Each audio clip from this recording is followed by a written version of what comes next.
Bismillahirrahmanirrahim. Assalamualaikum warahmatullahi wabarakatuh. Alhamdulillahirrahmanirrahim. Segala puji syukur kehadirat Allah Subhanahu wa taala karena telah senantiasa melimpahkan banyak nikmat kepada kita sehingga kita senantiasa merasakan nikmat sehat, nikmat waktu dan nikmat kesempatan. Sholawat serta salam senantiasa kita limpahkan kepada baginda Nabi Muhammad SAW, kepada sahabat dan para keluarganya. Semoga senantiasa kita istiqomah dalam mengamalkan dan menyampaikan ajaran-ajaran agama Islam, sehingga pada hari akhir nanti kita termasuk dalam golongan yang menerima syafaatnya dari Nabi Muhammad SAW. Baik, teman-teman, pada kesempatan kali ini saya akan menyampaikan satu materi tentang teknik pendekatan dalam bimbingan konseling, ya. Satu teknik. Karena dalam bimbingan konseling itu terdapat banyak sekali teknik pendekatan yang dapat dilakukan. Tapi khusus dalam kesempatan pada kesempatan hari ini saya akan menyampaikan teknik pendekatan modifikasi perilaku. Apa itu teknik modifikasi perilaku? Mari kita bahas satu persatu. Yang pertama, pengertian modifikasi perilaku, yaitu suatu teknik untuk merubah suatu perilaku dari individu, seperti merubah perilaku dan reaksi seseorang terhadap satu stimulus melalui penguatan perilaku adaptif dan penghilangan perilaku maladaptif melalui punishment atau hukuman. Teknik ini pertama kali ditemukan oleh seorang tokoh psikologi bernama Edward Thorndike pada tahun 1911. Gagasan dasar dari modifikasi perilaku ini adalah satu proses perubahan perilaku melalui modifikasi perilaku adalah dengan menerapkan prinsip-prinsip belajar. Modifikasi perilaku merupakan suatu gagasan yang berasal dari asumsi bahwa proses belajar menghasilkan sebagian dari perilaku maladaptif. Asumsi yang sama juga diberlakukan atas gejala-gejala perilaku hingga tingkatan tertentu. Fokus dari modifikasi perilaku adalah tentang perilaku merupakan hasil penerapan dari teori operant conditioning atau pengondisian operan yang populer dibawakan oleh Skinner, ya. Tujuan utamanya adalah untuk mengubah satu perilaku. Tentunya perilaku yang maladaptif tadi menjadi perilaku yang adaptif. Nah, selanjutnya karakteristik modifikasi perilaku yang pertama, penekanan terhadap definisi masalah melalui perilaku yang dapat diukur menggunakan cara tertentu. Yang kedua, menggunakan indikator berupa perubahan-perubahan dalam ukuran perilaku.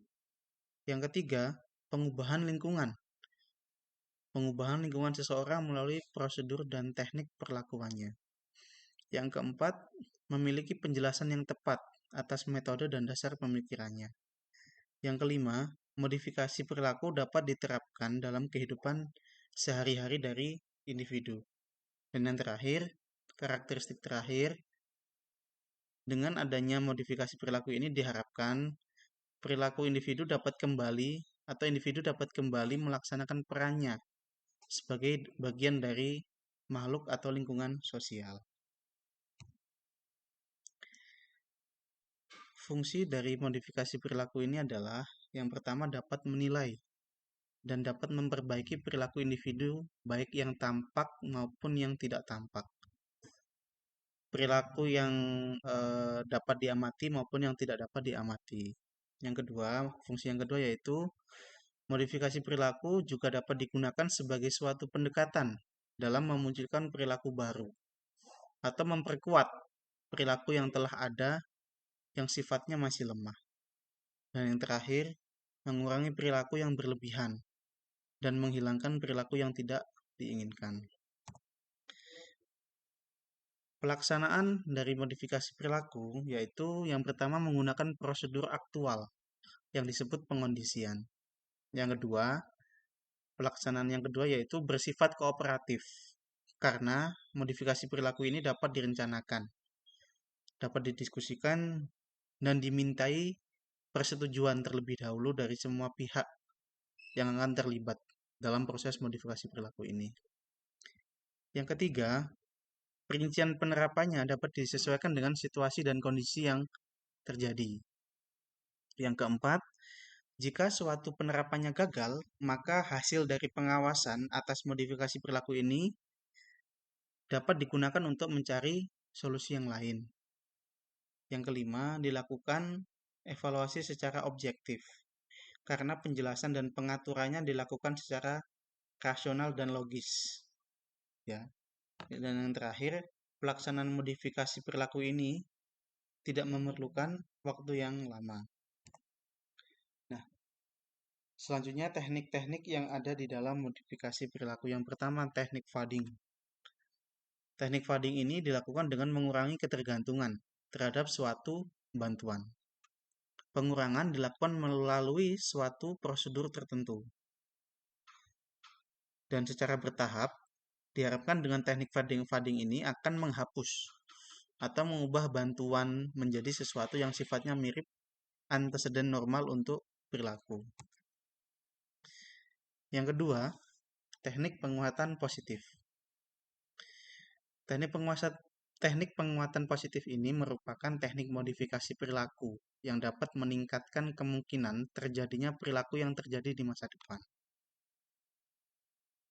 Dengan adanya teknik penguatan positif ini diharapkan akan muncul perilaku yang sama dari individu ketika menghadapi situasi di masa depan yang kondisinya sama. Jadi maksudnya itu konsistensi perilaku yang diharapkan muncul dari satu individu tersebut.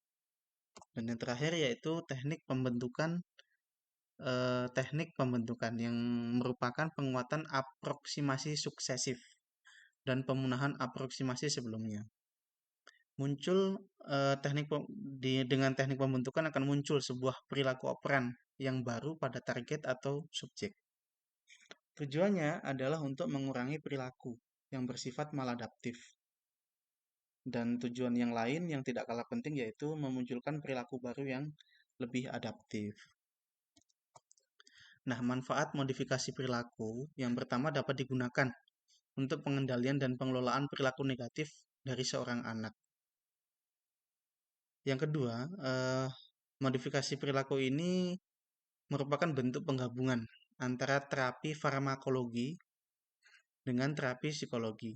Dan yang terakhir, modifikasi perilaku ini merupakan cara yang paling efektif dalam mengatasi perilaku anak yang mempunyai gangguan pemusatan latihan dan hiperaktif.